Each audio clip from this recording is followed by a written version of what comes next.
guys, and welcome back to my channel. I have started getting some requests for certain images and certain photo shoots via Instagram and via YouTube about trying to find out how these images were created or how they were edited.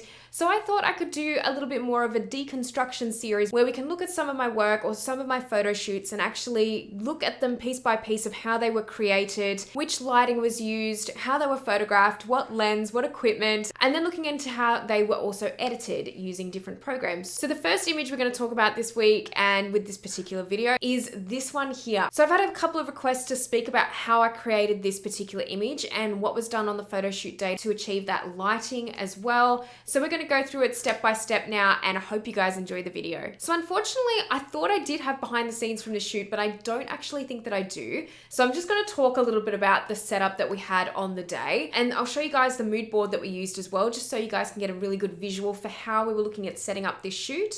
It was an editorial submission for Pink Magazine, and it was for their online webatorials. So we ended up submitting the shoot, and I really wanted to have an editorial vibe with it. I was really looking to do something that was cute and quirky and something with color that I don't always get to work with, but I really wanted to have a natural kind of vibe to it at the same time. I hadn't really done a lot of natural light beauty photography in editorial form, so I really wanted to make sure that the lighting flowed nicely with this shoot and that it was really telling a story. So we decided on a pastel paint series of images, and that's how we came up with the mood board and how we came up with those particular looks and those colors. So on the day, we actually used my studio, and in my studio, we have really good natural window light. So we were using that to our advantage. I actually positioned a portable backdrop close to the window and use the model against the backdrop in that way so we could get the best natural light possible. We did that, and we actually had to move it around a little bit because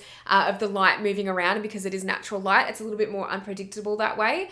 But we used this method and it really worked to get that nice filtered natural light through. I didn't want any strong sunlight. I wanted to keep it soft. So we were kind of shooting around midday and that sort of time frame. The windows that I have in the studio are actually south facing, which is good because I don't get a lot of the north light coming in that can give those shadows or it can make it look too bright. So for this particular shoot, it worked really well. The model that we chose for this particular shoot, Emily, was the perfect choice, I feel, in my opinion. As soon as she was available in the package that the model agency sent me, I immediately knew that I wanted her for this shoot because I felt that she had the most beautiful natural features. And that's what this shoot was really about, was giving it a very natural vibe, but really having that nice pop of pastel color as well to kind of give it a quirky element. So the makeup artist, Jessica Yang, used different techniques to kind of get that really brushed effect on the photos. And on this particular photo, it was more of a one swipe effect, but although it does look very easy, sometimes it's really not easy to get that effect with makeup and to get that effortless kind of brushed effect. So it was obviously a little bit more difficult than just kind of swiping across and we're done. But I love this look that she created for these images. I really do love the color combination. Pastel blues and pinks are like some of my favorite color combinations. So I really enjoyed creating this particular shot. So now that I've talked a little bit about the setup that we had on the day and what kind of lighting we used, I'm going to talk a little bit about the equipment that I used on the day. So I used my 100mm f2.8 from Canon, the L-series lens, and it is a macro lens, and I used that to shoot this image, and I also used it in conjunction with my Canon 5D Mark IV. With this particular image, I wanted it to be a very symmetrical shot. I wanted both eyes clearly in focus and clearly shown and as the emphasis of the shot. I wanted to have both of those colors really striking and showing very front on. So to do that, I had to use my macro lens to get in close enough, and I really wanted there to be a lot of details with the freckles. So I'm actually going to put in the details of the metadata just in the corner here too, so you guys can see what settings I used. But I really wanted that to be the focus with the eye makeup and Emily's freckles. I wanted that to really show, and I wanted it to be a very symmetrical looking shot. So I think we've covered most of what went on behind the camera and within the lens. Now we're going to be talking about how I process these images, and we're going to go straight into Capture One, which is what I use to color grade, and my skin retouching approach to this image. Okay guys, so we are currently in Capture One, and I'm going to show you a couple of the techniques I used in Capture One to help achieve this color graded effect.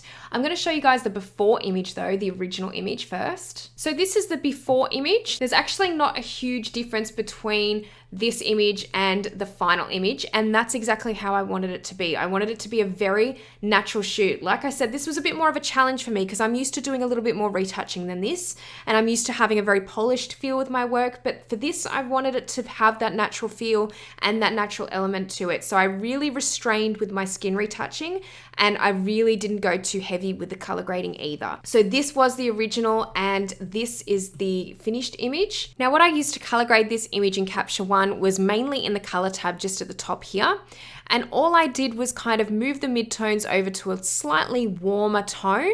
I moved the shadows over to a slightly cooler tone and the highlights again over to a slightly warmer tone as well, as you can see in the three-way color balance here. I also made sure to increase the saturation with the blue eyeshadow because I really wanted that to pop, so I made sure to single that out. And I've also used the skin tone tab as well just to kind of like tweak the skin tone a little bit.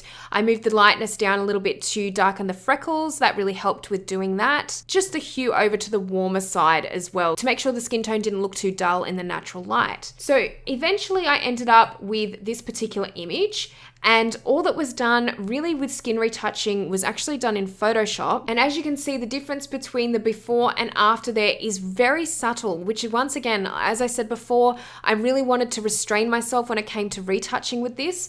So really all I did in Photoshop was just a few healing brush maneuvers. I used the spot healing brush to remove any little fine lines, and I also used a bit of dodging and burning as I usually would to fill in just some of the uneven areas just here on the face. But honestly, Emily had such wonderfully perfect skin. I virtually didn't need to edit much at all when it came to skin retouching. As I said, I used the spot healing tool for a couple of little bumps here and there, but honestly, overall, I just wanted to keep it very natural. So it was just a bit of dodging that I used with my dodge and burn method. If you guys haven't used dodge and burn before, I've got plenty of videos on my channel about using dodge and burn in Photoshop. But everything obviously done on a new layer, and I had only just filled in some of these areas, the darker areas that were appearing around the mouth and just under the eye as well. Everything else pretty much stayed intact. As I said, I didn't want to go too far with the retouching on this, and I wanted to keep that really natural effect. So that was pretty much all that was done in post-processing. As you can see from the right image, the before to the left, there's not a huge amount that has been done in post-processing. I did want to keep it simple, and I wanted to keep that natural effect. I wanted it to have a slightly warmer tone and really wanted those freckles and the makeup to stand out and to pop in the image. So that's kind of all I've tweaked there, and hopefully you guys can easily see the process that's been done there. So thank you guys so much for watching this video. I really hope you enjoyed it, and if you'd like to see more videos like this one, please let me know in the comments section below, because I'd love to deconstruct more of my images and really give you guys a better idea of how some of them were taken. If you like this video, please give it a thumbs up, and if you haven't subscribed to my channel already, make sure that you do. And if you're interested in more creative content and freelance content for freelance businesses, make sure you subscribe to my new YouTube channel as well, which I've got listed in the description box below. So thank you guys so much for watching this video, and I will see you in the next one. Bye!